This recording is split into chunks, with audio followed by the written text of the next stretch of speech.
la bouffe de la semaine. Une présentation de Stéphanie, la dictatrice en chef. 1006, Néré-Beauchemin, UQTR.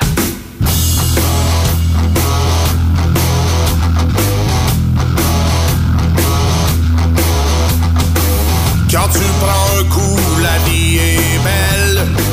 Malgré les problèmes interrelationnels, y en a qui me disent des fois que je suis un peu à pic, que je prends pas toujours bien la critique.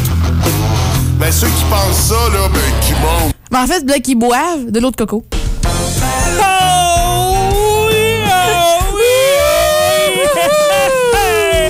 C'est la bouffe de la semaine avec Stéphanie Paradis. Ouais! Enfin! La bouffe, mais la bouffe liquide. En fait, aujourd'hui, c'est le breuvage de la semaine. C'est vrai comme la nourriture, l'aliment, mais qu'est-ce qui englobe tout là-dedans? Ça se met dans la bouffe, c'est de la bouffe. La bouche de la semaine. On explore les... Aujourd'hui, dans la bouffe de la semaine. On parle de la prémolaire droite. Eh bien oui, aujourd'hui, moi, je vous parle d'eau de coco. Oh! Je sais pas, est-ce que tu as déjà goûté à l'eau de coco? Je suis pas sûr, en fait. Sais-tu c'est quoi de l'eau de coco? Y a-tu comme des grumeaux dedans, genre des petites bulles bizarres? Ben, de ça, si on parle de lait de coco, peut-être. Non, c'est pas la même chose. Là, l'eau de coco, c'est le liquide transparent naturellement présent dans les jeunes noix de coco. Donc, c'est quand elles sont cueillies encore vertes, donc à 9 mois de maturité seulement. C'est hydratant, c'est sans matière grasse, mais source de potassium. Et c'est vraiment populaire. Ça vient comme de sortir sur le marché. Pourquoi c'est pas sorti avant sur le marché? C'est qu'ils n'étaient pas capables de l'exporter sans que ça se détériore, sans que ça perde ses nutriments. Mais là, ils auraient trouvé un système de pasteurisation qui permet d'embouteiller l'eau de coco et de le vendre partout. Comme pour le lait, finalement, pasteurisation. C'est ça. Donc, à l'origine, tout simplement, les gens qui vivent où il y a des cocotiers faisaient tout simplement percer... Oui, parmi sur les cocotiers... Donc, il faisait seulement percer un trou, insérer une paille et boire l'eau à l'intérieur de la noix de coco. Ben, tu vois, c'est à ne pas confondre non plus avec l'eau de coco de Chanel. Que ça, c'est un petit peu moins... Ça s'exporte aussi mal. C'est un peu dégueulasse à boire. Ouais. Ça pogne. Ça pogne. Tu sais, ça serre là, dans la mâchoire. C'est ta mère, ça. Un peu. Pourquoi tu... Qu'est-ce qu'elle a, ma mère? Ouais, parle pas contre ma mère, contre Chanel, ma mère. OK, bon. Tu m'as fait perdre un peu le fil. Donc oui, il faisait juste insérer une paille à l'intérieur de la noix de coco pour boire l'eau de coco.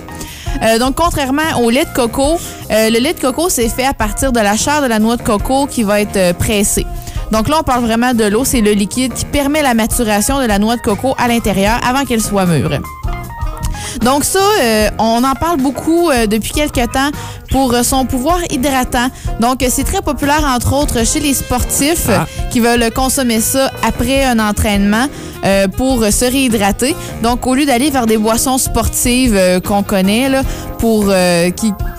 c'est pas naturel. Donc là, on vise vraiment les produits naturels. Donc, l'eau de coco contient plein de produits naturellement à l'intérieur qui va aider à la réhydratation. Mais là, on s'entend, là, si tu fais une demi-heure de jogging, t'as pas besoin d'aller ailleurs que de prendre de l'eau. L'eau va être suffisante pour te réhydrater parce que ça sert à rien d'aller chercher des calories quand tu viens juste de faire comme une demi-heure de sport. T'as pas besoin d'aller chercher des calories supplémentaires. Donc, on dit que c'est aussi utile en cas de grosse chaleur. Donc, l'eau de coco est appréciée pour son effet hydratant et son fort pouvoir désaltérant. Donc, on dit, là, tout ce que je dis là, c'est à prendre avec des pincettes. Là. C'est sous toute réserve. Ça va mal, ça va être difficile à pogner avec des pincettes, là, l'eau de coco, par contre. Oui, effectivement, c'est très coulant. Mais on s'entend, il n'y a pas d'études officielles qui prouvent vraiment les effets désaltérants. Est-ce que c'est vraiment meilleur que l'eau? Est-ce que tu mesures le... à la fin quand t'as bu? Non, je pense que ça marche pas comme ça. Ils vont plutôt calculer la quantité soit d'urine qui va être éjectée après avec et tout ça. Là. Regarde, je peux pas rentrer là-dedans. Là. Je suis pas très, très scientifique de ce côté-là. Donc, on dit qu'un tiers de litre d'eau de coco désaltère et rafraîchit le corps comme le ferait 1 litre d'eau. Wow. Donc, on aurait seulement un tiers de liquide à boire à place de 1 litre. Donc, on dit que l'eau de coco est isotonique. Donc, elle contient autant d'oligo-éléments que notre plasma sanguin. Donc, c'est pour ça que ça serait l'idéal pour étancher sa soif. On dit aussi que ça a un effet drainant permettant d'éliminer la cellulite aqueuse. Et que Comme c'est une boisson isotonique, elle permet de remplacer les ions comme le sodium, potassium, magnésium et calcium qui sont perdus pendant le sport. On dit aussi que riche en potassium, elle permet de réduire les risques d'hypertension et le magnésium qui favorise la fixation du calcium sur les os et régule le rythme cardiaque. Donc, on dit à titre d'exemple qu'un verre d'eau de coco apporte autant de potassium que 2 grosses bananes et 15 fois plus que la plupart des boissons sportives. On dit aussi qu'elle est facile à digérer, qu'elle régularise la fonction intestinale grâce à la présence de fibres alimentaires et qu'elle optimise aussi la fonction rénale. Rénal pocket. Donc, c'est sans cholestérol. Le taux de sucre est relativement faible, ce qui permet aussi d'être consommé quand même en petite quantité par les diabétiques. Donc, ça, évidemment, c'est pas écrit sur la bouteille. Je suis allée chercher des informations supplémentaires pour comprendre la pertinence de présenter l'eau de coco ce matin. On la voit partout dans les magasins. C'est vraiment en vedette en ce moment. Oui, donc c'est ancien. Il y a quand même beaucoup. Moi, j'ai choisi la marque Zico. Avec une noix de coco verte qui fait le point du i. C'est quand même mignon. La bouteille est bleue. Ça fait très estival, très bleu comme ça. C'est vraiment. On a l'impression de s'hydrater juste à regarder la bouteille. Là. Moi, j'ai pris la saveur originale parce que je voulais vraiment qu'on goûte l'eau de coco. Est-ce que tu te rappelles les autres sortes? C'était café, latte, je crois, et chocolat. Oh. Donc, c'est sûr, ça serait des saveurs à essayer, mais moi, je voulais vraiment qu'on goûte l'eau de coco ce matin. Et par la suite, si on apprécie le goût, peut-être aller vers d'autres saveurs. Mais il faut aussi regarder les valeurs nutritives, parce que les autres saveurs, bien entendu, c'est pas les mêmes valeurs nutritives. Il va y avoir plus de calories, fort probablement plus de glucides. Donc, c'est pas nécessairement ce qu'on veut aller chercher après un entraînement. On dit que c'est une eau de coco pure de première qualité, que c'est fait de concentré avec arôme naturel. Donc, les ingrédients, c'est la liste beaucoup plus courte aussi qu'avec les saveurs ajoutées. Donc, c'est de l'eau de coco concentrée et des essences naturelles. Donc, c'est tout ce qu'il y a à l'intérieur de la bouteille. On dit aussi que, comme toutes les marques d'eau de coco Zico, est sans gluten. Oh. Donc, aussi, ça, c'est intéressant. Si on regarde les valeurs nutritives, c'est une bouteille de 414 ml. C'est seulement 70 calories pour cette bouteille-là. Donc, c'est quand même pas si grand que ça. Si on regarde une bouteille de Powerade, par exemple, il y a beaucoup plus de calories à l'intérieur. Là. C'est quand même étonnant si on le prend pas sans sucre ou réduit en calories. Là. Donc, c'est quand même beaucoup plus calorique que l'eau de coco. Il y a 180 mg de sodium, 610 mg de potassium, 16 g de glucides. On a aussi 4 de l'apport quotidien de calcium et 15 de magnésium. C'est aussi une source négligeable de lipides saturés, donc vraiment pas beaucoup, au point qu'ils sont pas obligés de marquer le chiffre. Aussi de gras trans, fibres, vitamine A, vitamine C et fer. Donc ça, c'est présent en quantité minime, donc c'est tellement peu qu'ils n'ont pas besoin d'inscrire la quantité. Ça, c'est réfrigéré une fois ouverte et consommé dans les 3 jours. Mais c'est une bouteille assez petite que je pense pas qu'on ait besoin vraiment de réfrigérer. Non, c'est sûr, on va consommer ça ce matin. C'est fait par Coca-Cola. Donc, Zico, c'est une compagnie de Coca-Cola. Donc, un peu plus d'informations. Sur la bouteille, c'est vraiment écrit, c'est un petit bonhomme qui court, c'est écrit source d'hydratation. Là, tu as un gros 0. À côté, c'est écrit sans gras trans, sans cholestérol. C'est écrit 610 mg de potassium, contient autant de potassium qu'une banane, donc c'est écrit à côté. 40 mg de magnésium, contient 15 de la valeur quotidienne de magnésium et sans gluten. Donc, on a tous les petits logos qui permettent une identification quand même rapide de ce que ça contient, de ce que ça peut nous apporter. Et c'est l'eau de coco officielle des Jeux olympiques. T'as le logo. C'est peut-être quelque chose d'officiel, mais il y en a comme 1000 produits qui sont le produit officiel des Jeux olympiques. Mais oui, l'eau de mais coco, si tu bois de l'eau de coco aux Jeux olympiques, c'est la marque Zico. Ça coûte combien ces bouteilles-là de 414 ml? C'est quand même dispendieux, je te dirais. Là. C'est un peu plus de 3 $. Je me souviens pas le prix exact, mais je nous ai gâtés, là. Non, c'est ça, c'est un peu plus de 3 $, donc c'est sûr, ça revient plus cher que de l'eau. Prends pas ça chaque jour, là. Non, si tu prends pas ça à chaque jour, ça te donne rien de toute façon. Sinon. Moi, t'aimes ça au goût, ça peut arriver. J'imagine qu'on pourrait triper bien raide dessus. Oui, c'est ça. Ça reste à voir. Donc là, je viens de voir que ça dit de bien agiter. Donc, j'avais bien agité. Agite devant le micro, c'était Oui, excuse. La technique. C'est donc le fun comme petit bruit, ça. Donc là, c'est une bouteille, je vous avertis tout de suite, ça se peut que j'ai de la difficulté à l'ouvrir. On dirait qu'il n'y a pas Tu sais, c'est fermé avec un plastique jusque sur le bouchon, mais il n'y a pas de petit pointillé qui me permet de déchirer ça. Mais c'est Coca-Cola, il pourrait se forcer un peu. Probablement que ça va déchirer jusqu'en bas, mais je vais faire de mon mieux. C'est pas grave, je baisse la trame. Ben, ça n'a pas été si pire que ça. Non, je m'attendais à pire. Ouais. Je vais rebrasser. Rebrasse. Et je vais ouvrir le bouchon. D'accord. C'est pas un si grand bruit que ça, c'est juste un bouchon. C'était pas serré pantoute, je te dirais, parce qu'il y a le petit... il y a un truc d'aluminium qui ressemble un petit peu aux bouteilles de crémette pour le café. Là, c'est souvent ouvert avec un truc d'aluminium dessus, là, les bouteilles de crème à café. Là. Bref, je sais pas, je mets pas de crème dans mon café. Ceux qui en achètent. Ça ressemble à ça, donc on va ouvrir ça. Donc je vais rebrasser. À chaque étape, c'est lather, rinse, repeat, comme le shampoing. C'est répéter si désiré. Rien. Oh! Ça fait un squeeze, hein? Un petit squeak! Là, je sais pas si on entend. Là, je sais pas pourquoi je parle en bouteille. Parle la bouteille! M'entendez-vous? M'entendez-vous dans la bouteille? Coucou! Non. Coucou, c'est moi! On entend-tu ça pétille un petit peu? Pas vrai. Non, et là, on entend le bruit de tout l'air ambiant du studio. Allô? Oh, oh! Non, ça pétille un petit peu. OK, ça va faire. Oui, ça pétille un peu. Et, ça sent un peu le coco. Je pense que c'est normal, mais c'est vraiment léger comme odeur, là. Tel un sondage, c'est léger. Donc 2 verres que tu es allé chercher gracieusement à la Chasse-Galerie, des verres anti-éclaboussure, anti-dégâts dans notre beau studio. C'est très transparent comme liquide, à ce que je vois. On dirait qu'il y a quand même un petit teint jaunâtre. Ça a l'air gluant, presque. Ben, gluant, je pense pas. On va savoir au goût. Donc, si c'est gluant. Es-tu prêt pour t'égorger, Mathieu? Je suis prêt pour m'égorger. Je regarde encore le liquide. On ne voit pas tellement au travers, mais en même temps, le verre est blanc. Mais j'aime beaucoup l'odeur. Je trouve ça doux, léger et appétissant. Un petit sucré, subtil. Là. Sans trop l'être. Donc, première gorgée, attention. Oh, c'est plus sucré que je pensais que ça allait l'être. C'est bizarre, hein? Ah! Oh, je suis pas sûr. Oh, je suis vraiment pas sûr.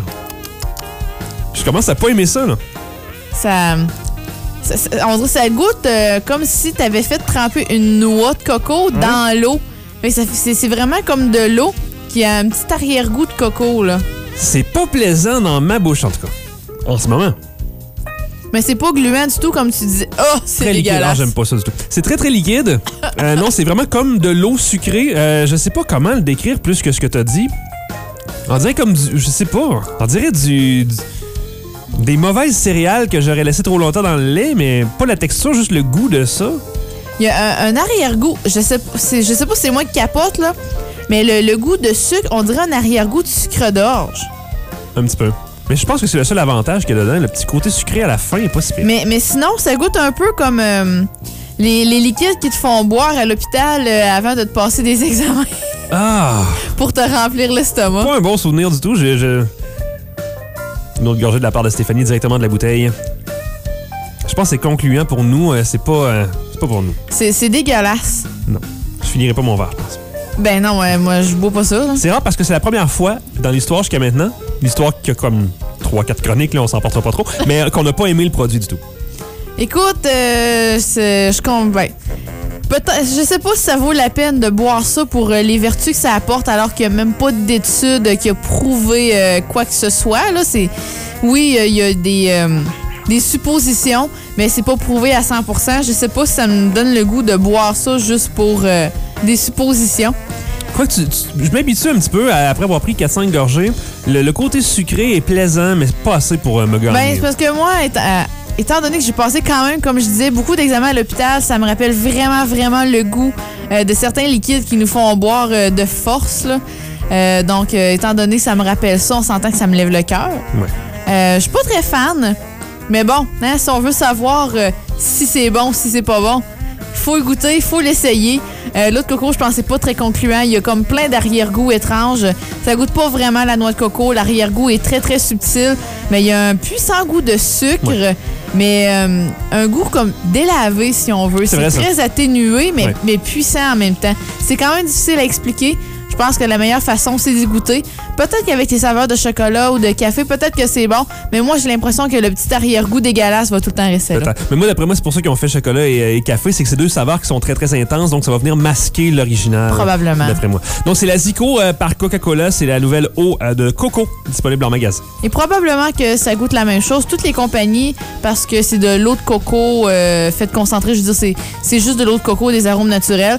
Donc, c'est vraiment le goût de l'eau de coco. Donc, c'est pas la compagnie, c'est vraiment l'eau de coco. Tout à fait. Zico est le nom du produit. Maintenant, on passe à la malbouffe de la semaine. Pas d'intro pour ça en ce moment, mais quand même, c'est le pendant un petit peu plus sale. Après un produit aussi santé, apparemment, que cette eau de coco-là.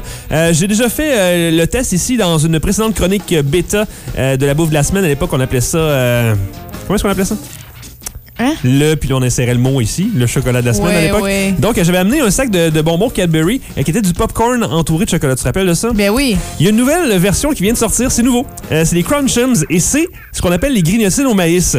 Et tu te rappelles les Bugles, les petits triangles, les genres de cônes? Ouais. Et c'est ça, enveloppé de chocolat. Ah. Ça a l'air assez fantastique. En plus, ça fait des millénaires que j'ai pas mangé ça, ces pour petits vrai. cônes-là. Et moi, j'en achète une fois de temps en temps qui trouve que c'est beaucoup trop cher pour rien, mais quand même, j'adore les Bugles. Grignotines au maïs croquantes dans un enrobage chocolaté. Donc, tu vois qu'il précise chocolaté. Des fois, ça a tendance à vouloir dire que c'est pas du chocolat en tant que tel, mais c'est Cadbury. Donc, ça nous dit ici que ça contient du sucre, évidemment, comme premier ingrédient, farine de maïs, substance laitière modifiée, beurre de cacao, qu'est-ce qu'il y a? Chocolat non sucré, donc il y a quand même du vrai chocolat à l'intérieur, huile végétale, qu'est-ce qu'il y aurait d'intéressant là-dedans? Ça dit que ça contient du lait et que ça peut contenir du soja, du blé et des noix. Donc faites attention, c'est fait dans la même usine que ça. Il n'y a pas vraiment de détails sur l'emballage, autre que le fait que c'est des grignotines Bugles, sans dire le nom, parce qu'évidemment, ça appartient pas à la même compagnie.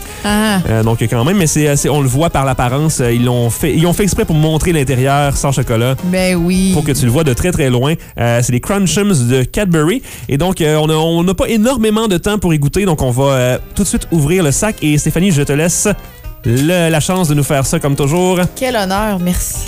Tant que moi, je crie. C'est écrit déchiré ici. Déchiré ici, c'est bon qu'ils me le mettent comme instruction. Non, mais c'est le fun, c'est écrit voir au verso. Il y a des instructions. Voir au verso! Pour refermer le sac. Ils sont tellement naïfs. Aïe, aïe, refermer le sac, tu me prends pour qui? C'est comme tous les sacs de bonbons quand même, mais bon, on aime ça. Donc, on ouvre les Crunchums de Cadbury, les petites grignotines au maïs. On va voir si on voit dépasser le Bugle ou s'il faut absolument enlever le chocolat avec nos dents pour le voir. J'essaie toujours de l'ouvrir parce que oui, on a déchiré le haut, mais... Tu vois, c'est pour ça qu'il met des instructions, hein, Steph? Ben, je comprends. Prends-toi une couple, puis envoie-moi ça. Par ici. On goûte en même temps, chin-chin à distance. Ça sent... Très chocolaté, premièrement. Mais ça sent quelque chose que je connais, mais que j'arrive pas à identifier. C'est plus petit que je croyais. Ça n'a pas la forme d'un cône, ça a la forme presque d'un mini turtle. Ben ça dépend. Regarde, de mon côté, moi j'ai un carré, mais il est ouvert. Tu vois l'intérieur. Je vois l'intérieur. On dirait une bouche de monstre brun. Cool, on a envie de se le mettre dans la bouche. Hein? Donc allons-y. Oh my God! Oh my good Lord! Oh my good Lord! That's fantastic! Oh mon Dieu, le goût sucré-salé est tellement merveilleusement dosé. Moi qui aimais les bretzels ou pretzels, peu importe, enrobés de chocolat, ça vient de dépasser ça dans ma liste de choix. Ah oui, vraiment. Oh my good Lord! Et ça goûte vraiment... comment t'appelles ça, donc? Comment? Bugles. Les Bugles. Ça goûte vraiment ça. Mais avec du chocolat. Wow, OK. On se partage le sac d'ici la fin de la journée. OK, c'est vraiment jouissif. Une chance que tu as apporté ça parce que mon eau de coco était assez décevante. C'était pour compenser. Et d'ailleurs, je me suis trouvé une petite twist parce que je vais faire la malbouffe de la semaine à chaque semaine après la bouffe de la semaine que tu vas continuer de faire. Et je me suis trouvé comme twist au début de tout le temps trouver des produits qui sont au dépanneur du coin chez moi. Donc pour l'instant, je m'avance sur des produits qui sont de dépanneur, de calibre bonbons pour enfants. Pour l'instant, je changerai de thématique ou d'épicerie à un moment donné. My God. Mais pour l'instant, oh my good Lord, on va avoir du plaisir à la malbouffe de la semaine. C'est vraiment très rapide, mais intense, tu sais. Ah oui, c'était une explosion de saveur et d'intensité, de bonheur. Tellement. Je te et renvoie de le sac. sucre aussi. Reprends-en donc. Reprends-en. Oh, c'est dur de se rendre. OK. C'est dur de se rendre. Pauvre petit.